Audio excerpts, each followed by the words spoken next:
பழனி முருகன் கோவிலில் இந்து சமய அறநிலைத்துறை அமைச்சர் ஆய்வு. பக்தர்கள் வரிசையில் காத்திருக்கும் பகுதிகளில் நாய்கள் உலா வருவதாக புகார்.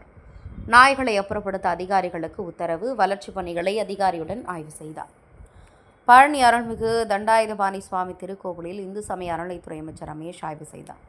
மலையடி ஓரத்தில் ரோப் கார் மற்றும் விஞ்ச் நிலையங்களில் புதியதாக கட்டப்பட்டு வரும் கட்டிடங்கள், அன்னதான கூடு மற்றும் பஞ்சாமிர்தம் தயாரிப்பு நிலையங்களில் ஆய்வு செய்தார். விஞ்ச் நிலையத்தில் ஆய்வு செய்தபோது பக்தர்கள் காத்திருக்கும் அறையில் நாய்கள் உலா வருவதாக பக்தர்கள் தெரிவித்தனர். உடனடியாக நகராட்சி அதிகாரிகளை அழைத்து நாய்களை அப்புறப்படுத்தி கொடுக்கும்படி உத்தரவிட்டார். ஆய்வுக்கு பிறகு செய்தியாளர்களை சந்தித்த அமைச்சர் ரமேஷ், பழனி முருகன் கோவிலில் கடந்த ஆட்சி காலத்தில் தொடங்கப்பட்டு தற்போது நடைபெற்று வரும் பல்வேறு கட்டுமான பணிகளை விரைந்து முடிப்பதற்காகவே தாமும் துறை செயலாளர் குமரகுருவனன் மற்றும் ஆணையர் வினய் உள்ளிட்ட உயர்மட்ட குழுவினரும் இன்று நேரில் வந்து மேற்பார்வையிட்டதாக குறிப்பிட்டார். தொடர்ந்து பக்தர்களின் பயன்பாட்டுக்காக முடிவுற்ற சில பெருந்திட்ட பணிகளை திறந்து வைத்துள்ளதாகவும், மலைக்கோவிலில் பக்தர்கள் செல்லக்கூடிய தரிசன வரிசைகள், அன்னதான கூடங்களில் வழங்கப்படும் உணவின் தரம் மற்றும் உலக புகழ்பெற்ற பழனி பஞ்சாமிர்தம் தயாரிக்கப்படும் விதம் ஆகியவை அனைத்தையும் ஆய்வு செய்துள்ளதாக கூறினார். திருப்பரங்குன்றம் விவகாரம் குறித்து பேசிய அவர், அறநிலைத்துறையின் நிர்வாகத்தை முறையாக கையாள்வதே தனது பணி என்றும், கொள்கை ரீதியான முடிவுகளை மாண்புமிகு முதலமைச்சர் அவர்களும் கழகமும் மட்டுமே முடிவு செய்யும் என்றும், சட்டம் நிர்வாகம் சார்ந்த கேள்விகளுக்கு தாம் எப்போதும் பதிலளிக்க தயாராக இருப்பதாக கூறினார். மேலும் பழனி மலைக்கோவிலுக்கு பக்தர்களின் நீண்ட நாள் கோரிக்கையான 2வது ரோப்கார் திட்டம் மற்றும் நவீன பக்தர்கள் காத்திருப்பு கூடங்கள் அமைப்பதற்கான மாஸ்டர் பிளான்கள் குறித்து இன்று விரிவாக ஆய்வு செய்யப்பட்டதாக குறிப்பிட்டவர், அதில் செய்யப்பட வேண்டிய தேவையான மாற்றங்கள் குறித்து ஆலோசித்து விரைவில் அடுத்தகட்ட பணிகள் தொடங்கும் என்றார். எப்படி கரெக்டாக மேனேஜ் பண்ணிட்டு இருக்காங்கன்றத பார்த்தோம். அன்னதான கூடங்கள் எப்படி செயல்பட்டு இருக்குது, அங்க பக்தர்களுக்கு எந்த மாதிரியான அன்னதானம் வழங்கப்பட்டு கொண்டிருக்கிறது, அந்த உணவின் தரம், இது எல்லாத்தையும் பார்த்தோம். அதே போல உலக அளவில் ரொம்ப ஃபேமஸா இருக்கக்கூடிய பழனியின் பஞ்சாமிர்தம் எப்படி தயாரிக்கப்படுகிறது அப்படின்னு அந்த ஆய்வை பார்த்தோம்.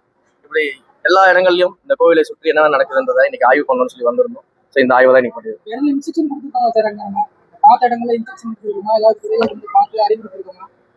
பார்த்த இடங்கள்ல நிறைய ஆய்வுகள் பண்ணியிருக்கிறோம். அதுல இன்னும் சில மேல ஆய்வுகள் பண்ண வேண்டிய சூழ்நிலை இருக்கிறது. ஒரு விஷயம் மட்டும் தெளிவா தெரியுது. கடந்த 5 ஆண்டு கால ஆட்சியில பழனி கோயிலை பொறுத்த வரைக்கும் இங்க இருக்கக்கூடிய பல்வேறு விஷயங்களை கமர்ஷியலா வெறும் வியாபார நோக்கத்தோடு செஞ்சிருக்கிறாங்க அப்படிங்கிறது இன்றைக்கு ஆய்வுல நிறைய இடங்கள்ல தெரிய வந்துச்சு. அதையெல்லாம் மாற்றி அமைத்து உண்மையிலேயே பக்தர்களும் பொதுமக்களும் பயன்பெறக்கூடிய வகையில நடைமுறைக்கு கொண்டு வருவதற்கான ஆய்வுகளை இன்னைக்கு எடுத்திருக்கிறோம். அது இன்னும் கொஞ்சம் இன்னும் டீட்டெயில்டாக விஷயங்கள் பார்க்க வேண்டியது இருக்குது. அதற்கான மீட்டிங்ஸ் இருக்கு. ஸோ ஃபர்தரா அது எல்லாத்தையும் பார்த்துட்டு நானே உங்க எல்லாரையும் கூப்பிட்டு அது என்னன்றதை சொல்றேன். நன்றி.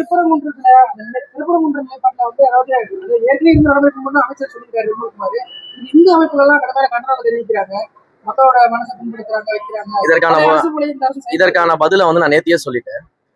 இந்து சமய அறநிலைத்துறையின் அமைச்சர் அப்படின்ற முறையில இந்த இந்து சமய அறநிலையத்துறையுடைய அட்மினிஸ்ட்ரேஷன் எப்படி நடக்குது அப்படிங்கிறத பார்க்கறதுக்காக தான் நான் இருக்கிறேன். நீங்க சொல்லக்கூடிய விஷயங்கள்ல பாத்தீங்கன்னா அதற்கான ஸ்டாண்ட்ஸ் எடுக்கிறது அப்படிங்கிறது மாண்புமிகு முதலமைச்சர் அவர்களும் எங்களுடைய கழகமும் தான் முடிவு செய்யும். அந்த முடிவை தான் எங்களுடைய அமைச்சர் அவர்கள் சொல்லியிருக்கிறாரு. ஸோ இந்த விஷயத்தை பொறுத்த வரைக்கும் என்கிட்ட நான் உங்ககிட்ட சொல்ற ரிக்வஸ்ட் என்ன அப்படின்னா, அட்மினிஸ்ட்ரேஷன் லெவல்ல இந்து சமய அறநிலையத்தை பத்தி என்கிட்ட கேள்வி கேளுங்க, நான் பதில் சொல்றேன். இதற்கு ஸ்டாண்ட் எடுக்கக்கூடிய மாண்புமிகு தமிழ்நாடு முதலமைச்சர் அவர்கள் நிச்சயமாக கழகத்தின் வாயிலாக எல்லாத்தையும் சொல்லுவார். அந்த ரோப்காருக்கான திட்டங்கள் தான் இன்றைக்கு ஆய்வு பண்ணியிருக்கிறோம். அதே போல வெயிட்டிங் ஹால்ஸ் இருக்கு இல்லையா, அந்த வெயிட்டிங் ஹால்ஸையுமே நம்ம எப்படி கன்ஸ்ட்ரக்ட் பண்றது, அதுல இருக்கக்கூடிய அடிப்படை வசதிகள், எவ்வளவு பேர் அங்க வெயிட்டிங் ஹால்ல அகாமடேட் பண்ண முடியும்னு எல்லா வகையிலும் அந்த மாஸ்டர் பிளான்ஸை இன்னைக்கு ஆய்வு பண்ணியிருக்கோம். ஃபர்தரா அதுல என்னென்ன ஆல்ட்ரேஷன் பண்ணணும்ன்றதை டிஸ்கஸ் பண்ணிட்டு பண்ணுவோம். நன்றி.